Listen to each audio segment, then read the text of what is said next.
Bonjour, on va parler aujourd'hui de la configuration de Google Chrome, de son installation, et on va voir les différents paramètres qu'on peut utiliser. Alors déjà, pourquoi installer Google Chrome? Il peut y avoir plusieurs raisons, hein. Soit qu'il est déjà installé, il fonctionne mal, ou le navigateur Google Chrome peut être infecté, il peut y avoir des virus et l'antivirus ne les enlève pas. Vous pouvez essayer de tester Google Chrome. Et puis si vous avez qu'un navigateur Edge, par exemple, en général sur votre ordinateur, il est préférable d'en avoir au moins deux, au cas où Edge est un problème de fonctionnement. Alors, on dit Google, hein, mais la société s'appelle Alphabet. Alphabet regroupe tous les produits Google, que ce soit Gmail, Google Chrome, le moteur de recherche Google, photos, etc. Alors, comment désinstaller Google Chrome? Ben, assez simplement, hein, comme tous les logiciels, il faut ouvrir les paramètres et ensuite applications et fonctionnalités. Vous cherchez Google Chrome, vous cliquez sur désinstaller. N'oubliez pas de cocher la case supprimer toutes les données et il devrait se désinstaller tranquillement tout seul. Voilà.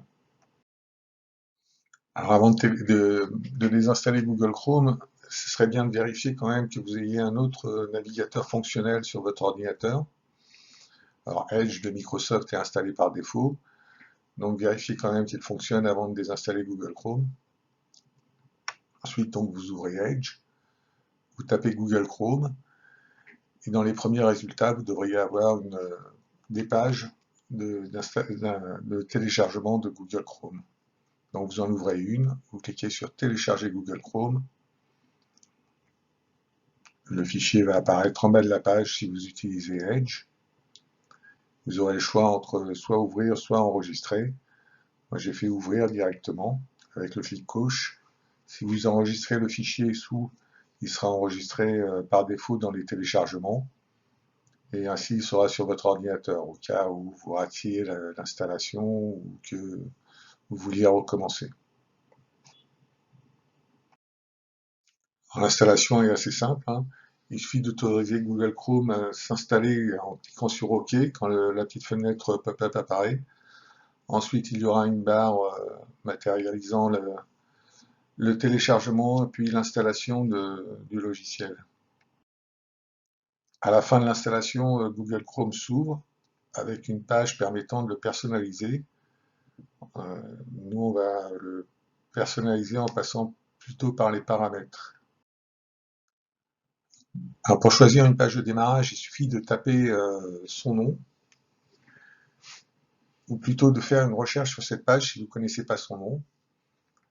Par exemple, Google, c'est google.fr. Si vous ne connaissez pas la page spécialement, si vous voulez, par exemple, une page de télévision, vous tapez télévision TF1 par exemple, ou Antenne 2, et vous cliquez sur le résultat.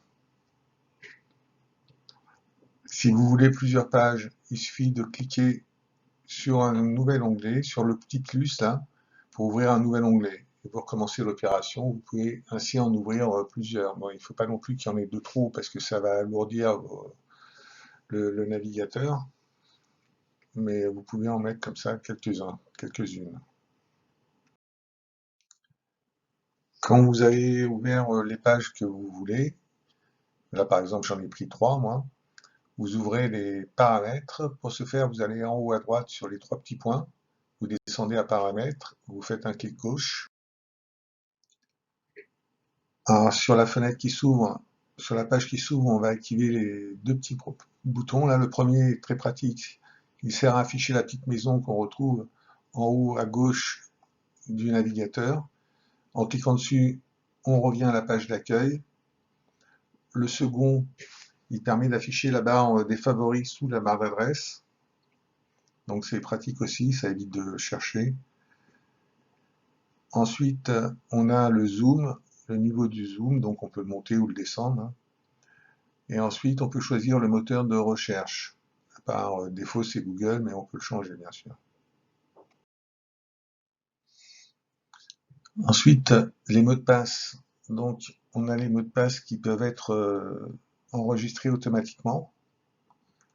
On peut avoir des adresses ou des numéros de téléphone qu'on peut configurer et inscrire afin qu'elles s'inscrivent automatiquement dans les formulaires. Si on clique sur mot de passe, on a la possibilité donc d'activer l'enregistrement automatique des mots de passe et de se connecter automatiquement sur les sites où l'on va, à condition bien sûr que les mots de passe et les identifiants aient été enregistrés correctement. Alors sur quelle page va démarrer Google Chrome? Alors si on prend le premier choix, ça va être sur un nouvel onglet, donc un onglet vierge. Le second, ça va être reprendre un endroit où on l'a fermé. Donc si vous aviez 10 onglets d'ouvert, par exemple, ça va vous rouvrir les 10 onglets. Le troisième choix, on revient à ce qu'on a vu au début, c'est-à-dire qu'il va ouvrir les pages qu'on a sélectionnées. En dessous, on peut ouvrir, ajouter une nouvelle page qui sera ouverte avec. Voilà. On a la possibilité de choisir un thème pour Google Chrome, pour son apparence donc. Si le thème ne plaît pas, on a la possibilité de le réinitialiser en cliquant sur ce bouton à droite. Alors les thèmes, il y en a de nombreux. Il faut faire attention malgré tout, on ne peut pas le savoir avant. Il y en a certains qui font bugger un peu le Google et lorsqu'on se synchronise, on ne peut plus changer de thème avec le même compte. Voilà, c'est une des premières options qui apparaît quand on ouvre les paramètres de Google Chrome, c'est la synchronisation. Donc la synchronisation permet de récupérer tout ce qu'on a enregistré sur Google Chrome et qu'on n'a pas effacé bien sûr, notamment l'historique, les favoris, le thème à condition que ça ne bug pas, les mots de passe, etc. Donc ça peut être pratique lorsqu'on réinstalle un ordinateur ou qu'on a deux ordinateurs pour se synchroniser, ça peut être bien. Alors par contre, il faut faire attention lorsqu'on est sur un ordinateur emprunté ou dans un cybercafé, il faut ne pas oublier de se déconnecter. Autrement, la personne qui arrive derrière vous, elle aura toutes vos données de navigation, plus vos favoris, plus vos mots de passe. Alors Google Chrome fonctionne avec des profils. Lorsque vous avez paramétré un compte, vous créez un profil en fait. Donc vous pouvez ajouter des profils autant que vous en voulez. Et un profil n'est pas un compte. Par exemple, le premier profil là, que j'ai créé, c'est avec un compte Google, donc une adresse Gmail, et j'en ai créé un autre sans adresse Gmail.